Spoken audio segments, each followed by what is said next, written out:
Prime Minister Narendra Modi or Dutch Prime Minister Rob Jetten have agreed to elevate bilateral relations to the level of a strategic partnership, unveiling a 5-year roadmap focused on defense, maritime security, cyber cooperation and counter-terrorism.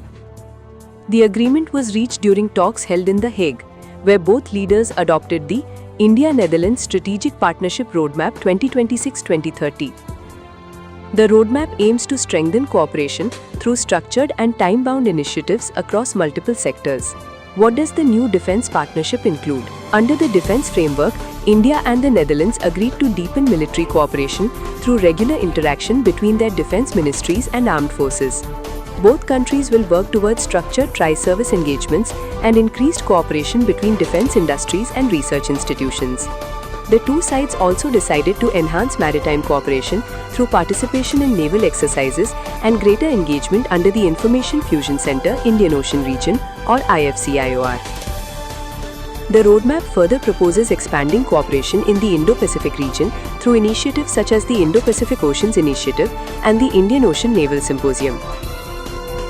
India and the Netherlands also agreed to explore defense technology partnerships, including co-development, transfer of technology, and joint production of military equipment. Discussions are also expected on a possible logistics support agreement for military exercises. How will the two nations cooperate on security and counter-terrorism? The two countries pledged to strengthen cooperation on cybersecurity, counter-terrorism, maritime security, and critical technologies through regular strategic dialogues and information sharing. Both leaders welcomed a new letter of intent on enhanced cyber cooperation aimed at tackling cyber threats, cybercrime, and emerging digital security challenges through joint capacity building and knowledge exchange.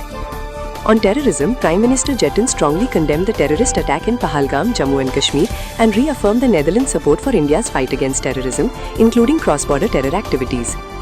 The leaders jointly called for zero tolerance towards terrorism and urged stronger international cooperation through platforms such as the United Nations and the Financial Action Task Force or FATF. Both nations also raised concerns over the misuse of emerging technologies, including drones and digital platforms by terrorist groups, and stressed the need for stronger global action to curb terror financing and extremist networks.